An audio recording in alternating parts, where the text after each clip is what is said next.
Stephanie Hansen, and you're listening to the Makers in Minnesota podcast, where we talk to cool people doing cool things.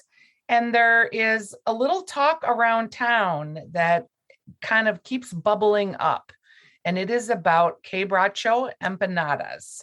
And people are crazy about empanadas. I don't know like what it is, but you put filling inside a dough pocket and people are really excited about it. So I'm here today with Belén Rodríguez, and she is the founder of Quebracho Empanadas.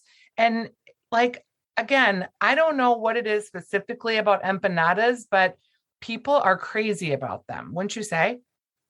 I think so. Yeah. Well, they're such a versatile item that, it's a good item for any kind of situation in your day. It's kind of like, too, I wonder if, because people are also really crazy about dumplings, like anything that's kind of in a surprise rolled up little packet, people get real excited about. Yeah, I agree. I agree. It's just, that little surprise element, but also the practicality and convenience behind it. Yeah, of carrying a handhold. So when did you start making empanadas? Well, this goes back way back in time. I started making empanadas, gosh, I don't know, maybe when I was 6, 7 years old with my grandma Yaya back home. Both my grandmothers were really big into cooking. Grandma Yaya, she is my mom's mom, and she was always more on the savory side of things. Mm-hmm. So I would get to learn all, like the entrees and the big dishes from her. And then Grandma Alcira, my dad's mom, she had a really big sweet tooth. And so I learned all the desserts and whatnot from her. Where did you grow up? I grew up in a city called Rosario in Argentina. It's a relatively big city. So there's, I think right now, 2.5 million people in the space of the Twin Cities. So it's a very dense city, and it's just north of Buenos Aires. And when did you move to Minnesota? I moved to Minnesota in 2012. How did August you of find 2012. yourself here? Well, I gotta thank my husband Rob for that. So Rob, he's from the North Shore, Silver Bay, and we met back in 2006 in Colorado.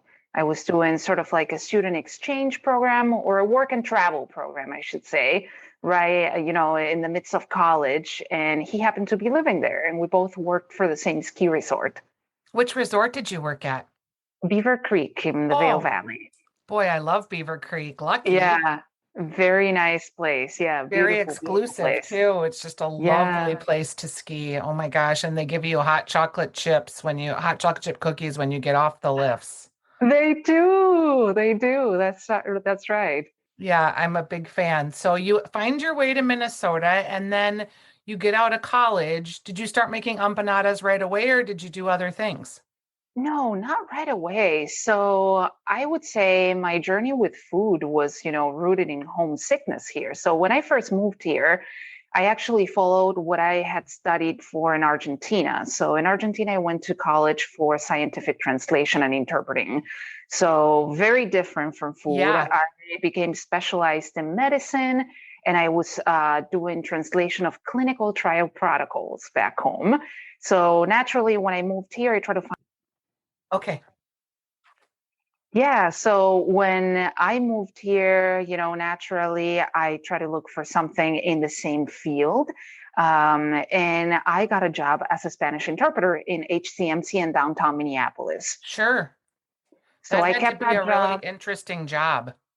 It was, I think it was fantastic because it brought, what I had studied at home, but then also it connected me with a whole new population and just being able to do work, community interpreting. So it was exciting from the point of view that, we were in the OR and the ED and, got to learn a lot more about the field, but then also get to know a lot about the human, the humans involved in the situation. So you get to know a lot of people, a lot of interesting stories, and then you connect on a much more different level. It's not surprising to me that you have this sort of analytical side of you because as a baker or someone who's interested in pastry, you need a lot of precision typically Now, I know empanadas are a little more rustic, but so you've always made these, and I assume you started making them for friends and family, and then someone said, aha. Yeah, that's right. So the journey with food started, I think, somewhere in 2015. So I started cooking purely out of homesickness. So we had my husband's family here, and I would cook for them. And then, we met a few people here, became friends, and then we would invite them or bring food to their houses. And that sort of like ignited something in wanting to say, well, I kind of want to make something out of this hobby. So I started volunteering. I got my first job in the food industry was at Honey and Rye in St. Louis Park. Sure. So I worked there on Saturdays. And then I worked at Eden Prairie, at Tempiello in Eden Prairie in the wood-fired oven. So that's when I started, working the line. And then I did a stage back home in Argentina with Francis Malman at one of his restaurants. And then finally, I got a job at the Bachelor Farmer. Wow, great career there. So you've had all this experience with restaurant folks, and packaged goods is kind of different. So how did you make that leap from, I'm making these empanadas to I'm going to go into packaged goods? Yeah, very different path. So when we opened Quebracho, we thought that we would want to end up having something very similar to, say, Surdix. So a meat and cheese. I think you, Stephanie, have seen the work that I did before, Yep. at the Bachelor Farmer. I got to participate a lot in their charcuterie cheese, fermentation program. So I was very, very lucky that way that I got to learn so much, all these detailed recipes. And, when I left the Bachelor Farmer, I thought, okay, well, maybe I'll try something in this particular niche. But then the pandemic forced us to shut down, and I found myself being furloughed from the hospital. I still had the job at the time. I had nothing with Quebracho because every single event that I had booked until the spring of 2021 had gotten canceled. So my husband and I sat down and we said, okay, well, what do we do now? Do we close for good? Do I try something new? Do we give Quebracho another try? And I really wanted to keep the company. It's such it has a special place in my heart. It really brings together my roots, my culture, my story, what I enjoy doing as well. So we said, actually, Rob was the one that said, well, so many people have been asking about frozen empanadas, frozen food in general. Everybody's tired about cooking at home. Everybody still wants to support local businesses. So we said, okay, let's go ahead and do this. We signed up in 6 farmers markets. We came up with the most basic packaging we could, and off we went to 6 farmers markets in town to test the product. And when you were at farmers markets, did you just have one flavor, or did you do like a vegetarian and then a meat one? We had all 3. So we had the flagship empanadas, as we call them, our our chicken, beef, and then spinach and ricotta cheese. And right before the pandemic, we also had a rotating program of seasonal empanadas that would change on a monthly basis. And that's, that was what we did to highlight the wonderful local produce that we could get here, our relationships with small local farmers. But then obviously with the pandemic, we said, okay, let's just go ahead and focus in these 3. And then obviously that is something that we can come back to as the company, the new company starts expanding. And how many empanadas were you selling a week at farmers markets? Because that was during COVID too, when they were like basically handing you orders through your car window. Yeah, exactly. So I think the most we got to do at that point must have been anywhere between 70 and 90 dozen a week. Okay, that's a During lot. the pandemic. It was. It was amazing to see that people welcome the concept so well. And at this point now, where are you? Because are you just selling retail? Are you also selling farmers markets? And are you in a commercial kitchen? We are, yeah. So we're not at farmers markets right now, approaching the end of the season here. But we have expanded to 60 stores. We are in 3 states and have 2 distribution partners. And then we also do e-commerce as well. So I would say that we've grown to anywhere, depending on the season, right? Up to close to 500 dozen a week. Wow. So the pandemic for you has almost been a moneymaker. I mean, because you've completely transformed your business.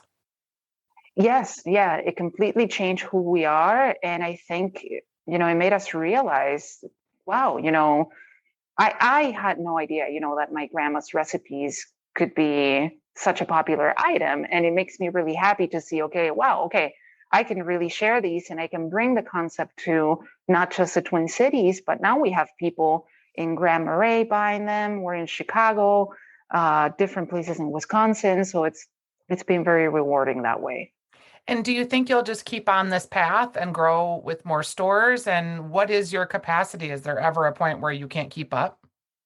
Yes, definitely. I think that what we see for Quebracho is that we want to become a mass retail company or brand at this point. And we would love to continue expanding the name and the brand and bring it everywhere in the United States. We are in conversations for expansion right now. A little bit too early to confirm anything, but we are talking to more chains and we are taking steps already for 2022 that could potentially bring us to 10,000 empanadas a day. Wow. Imagine that. Your That grandma would be a would be lot. real proud. She is, she is. We try to keep her updated on everything that's happening with the company. We try to stay in touch fairly often. She's in a nursing home right now in Argentina. She got moved right before the pandemic. So it's one of those things where, we try to connect with her as much as we can. Is your husband working with you full time then too? He's not. He's actually a beer brewer at Inbound in downtown Sure. Minneapolis. And he has been doing that for, I would say, about 4 years now. He's very happy. It's a wonderful company that he's working for. And he does help with Quebracho a lot, though. He's involved in every single aspect, but still has his full-time job too. So if local Minnesota folks want to find you and maybe put you on their holiday appetizer table, or if they're doing any entertaining for the holiday season, because they're great for entertaining because you can heat them up and they're handheld, where should they Right. find you? They can find us at every co-op in the Twin Cities. So anywhere from Seward, the Wedge, East Side, Lake Winds, and we're also in Kowalski's. We're going to be doing in-store demos at many locations. So keep an eye on our social media. And we're also going to be doing some special sales. So folks that haven't tried them can get a chance to give them a try for the first time. Or, like you said, Stephanie, include them in their holiday meal. I love it. I can't wait. And when you have an empanada, it's kind of a handheld item, but you can dip it in different things too, right? You can, yeah. That's what I try to tell folks. It's a very versatile item. You can have them as a handheld item for a party, put them in a platter, make some chimichurri. There's different sauces, ají criollo. We actually have a blog in our website with some recipes that folks can go and research just to get some ideas and inspiration. But then also you can eat them for a very light lunch if you're on the go. I like to, serve them with a side of greens. At night, Rob and I like to have them with maybe a small cup of soup. And we've actually heard from folks serving our empanadas with a sunny side up egg and maybe a cup of orange juice for breakfast on the weekend. I love it. Thank you so much for being a guest and sharing your success. You've done an amazing job. And I just wish you guys the best. Thanks for being on the program. Thank you, Stephanie, for inviting us. It's been a pleasure. We will talk soon. Sounds Okay, good. bye-bye. Bye.